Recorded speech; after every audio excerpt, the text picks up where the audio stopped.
मान्यवर, पूरे आदर और सम्मान के साथ, महामहिम राष्ट्रपति जी के प्रति पूरे आदर और सम्मान के साथ कुछ असहमति के बिंदु हैं जो आपके सामने मैं रखना चाहता हूं।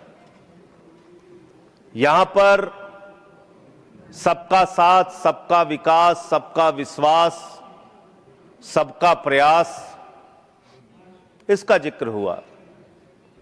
सरकार और भारत के प्रधानमंत्री बार बार इस बात को कहते हैं, लेकिन इस देश के अंदर जो घटित हो रहा है वो बहुत विचलित करने वाला है। मान्यवर, अभी दिग्विजय सिंह जी ने जिक्र किया कि 30 जनवरी को हम लोगों ने राष्ट्रपिता महात्मा गांधी जी की पुण्यतिथि मनाई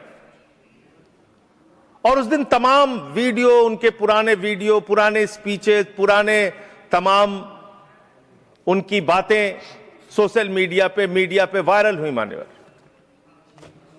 और उसी बीच एक तस्वीर वायरल हुई। वो तस्वीर थी उन हत्यारों की जो अदालत में बैठ के हंस रहे थे, उस जमाने की तस्वीर, जिसमें नाथूराम गोडसे भी था और उसके साथ तमाम और लोग थे, हंस रहे थे, उनके मन में कोई चिंता नहीं थी।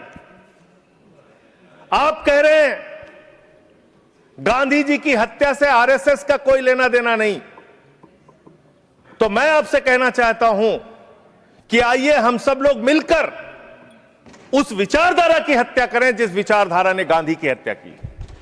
उस विचारधारा की हत्या करें। मानव, जिस विचारधारा ने हमारे राष्ट्रपिता महात्मा गांधी को, अहिंसा के पुजारी को, हमसे छीना। लेकिन दुर्भाग्य से ऐसा नहीं हो रहा है। देश में तमाम घटनाएं हो रही हैं। पिछले दिनों बरेली में एक चर्च के सामने हंगामा किया गया, हनुमान चालीसा पढ़ा गया।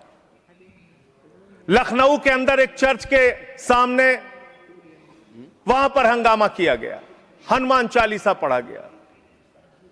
क्या बजरंगबली जी ने आपसे कहा है कि चर्च में जाके हनुमान चालीसा पढ़ो? क्या भगवान श्री राम ने आपसे कहा है कि मस्जिद के सामने जाके रामचरितमानस का पाठ करो? अगर आपको हनुमान चालीसा पढ़ना है, हनुमान जी के मंदिर में जाइए, रामचरितमानस का पाठ करना है, राम जी के मंदिर में जाइए, वहां से कुछ आशीर्वाद लेकर आइए अपने लिए और इस देश के लिए। लेकिन वतन को बांटने की कोशिश मत कीजिए।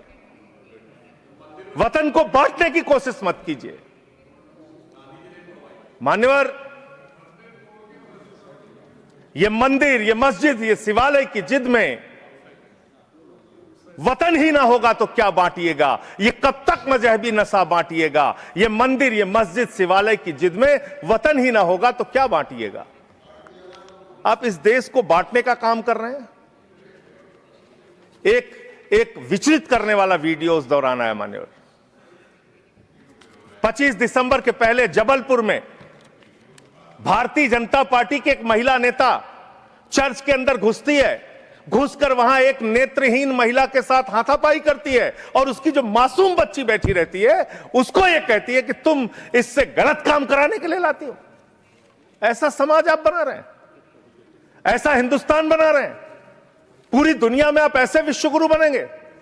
आज ऑस्ट्रेलिया में, इंग्लैंड में, यूएस में, न्यूजीलैंड में, दुनिया के अलग अलग देशों में जो लोग भारतीय रहते हैं उनको कितनी शर्मिंदगी महसूस करनी पड़ती होगी कि आप उनके धार्मिक मान्यताओं के हिसाब से उनको यहां पे पूजा अर्चना, इबादत, प्रेयर नहीं करने दे रहे हैं। यह हो रहा है मान्यवर इस देश के अंदर। इसलिए नफरत की राजनीति को पहले मारना होगा और आपकी नफरत की राजनीति रुक नहीं रही है, वो असीमित है, उसकी कोई सीमा नहीं है। पहले हिंदू को मुसलमान से लड़ाओ, फिर हिंदू को सिख से लड़ाओ, फिर हिंदू को ईसाई से लड़ाओ, फिर हिंदू को हिंदू से लड़ाओ, जाट को गैर जाट से लड़ाओ, मराठा को गैर मराठा से लड़ाओ, दलित, पिछड़े, सवर्ण को आपस में लड़ाओ। अभी आप एक बिल लेके आए, उस बिल के बारे में सुप्रीम कोर्ट ने कह के रोक लगा दिया कि यह बिल तो अस्पष्ट है, इसमें कोई स्पष्टता नहीं है इस बिल में। आप क्यों ऐसा बिल लेके आए जिसके कारण से पूरे देश का माहौल खराब हुआ? आपने झगड़ा कराया दलितों यूजीसी का, यूजीसी का बिल, और आप इक्विटी बिल जो लेके आए, आपने कहा इक्विटी कमेटी जो बनेगी, उसको लेके आपने जो इक्विटी कमेटी बनाई उसमें तमाम बातें आपने ऐसी लिखी, पूरे देश में आपने झगड़े का माहौल क्रिएट किया।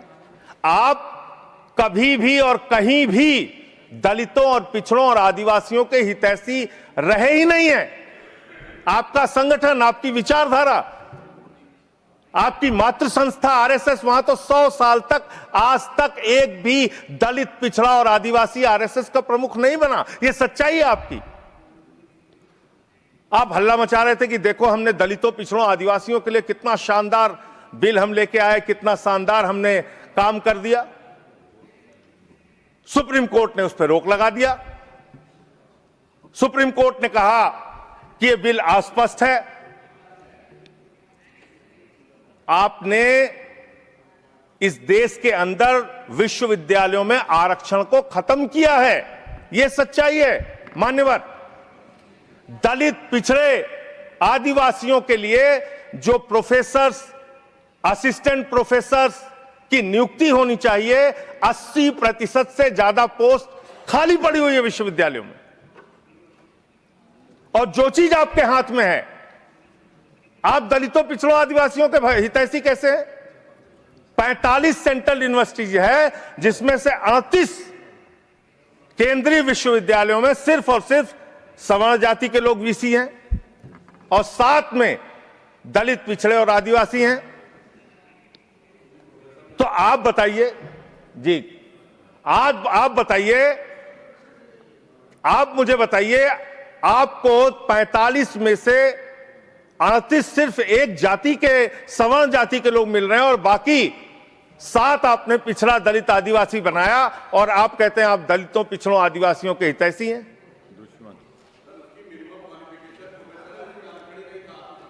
किसमें? मैं वीसी की बात कर रहा हूं, वीसी की बात कर रहा हूं, वीसी की बात कर रहा हूं। वीसी की नियुक्ति आप करते हैं, वीसी की नियुक्ति आप करते हैं। इसका मतलब दलित, पिछड़ा और आदिवासी बीसी बनने योग्य नहीं है, यह आपकी मानसिकता है। इसका मतलब आपकी मानसिकता है पिछड़ा, दलित और आदिवासी प्रोफेसर बनने योग्य नहीं है। 12 साल क्या किया आप नॉट फाउंड सुइटेबल की कैटेगरी में डाल देते हैं उन लोगों को। आप क्या न्याय कर रहे हैं उनके साथ? पूरे देश के हाई कोर्ट, सुप्रीम कोर्ट की हालत देखिए सर। देश का है सुप्रीम कोर्ट एक, और 25 हाई कोर्ट।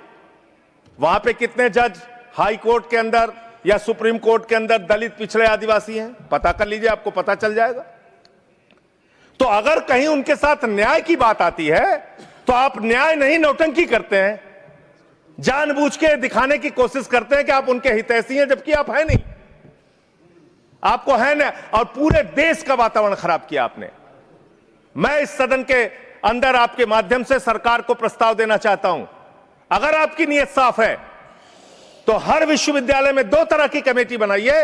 एक जो सिर्फ और सिर्फ कास्ट डिस्क्रिमिनेशन को देखे, यानी कि जाति के आधार पर भेदभाव को देखे, और दूसरी कमेटी आप वहां पर बनाइए जिसमें कि हर प्रकार के भेदभाव को आप कवर कीजिए। कोई झगड़ा ही नहीं होता। भाषा के आधार पर भेद, लिंग के आधार पर भेद, किसी भी प्रकार का भेद, उसको देखने के लिए एक कमेटी बनाते, और जाति के आधार पर हो रहे भेद को देखने के लिए एक कमेटी बनाते। कोई झगड़ा ही नहीं होना था। आपने जानबूझ के झगड़ा कराया। दूसरी बात मान्यवर, अभी मैं पिछले दिनों एक पदयात्रा कर रहा था मिर्जापुर से लेकर काशी तक, और उस दौरान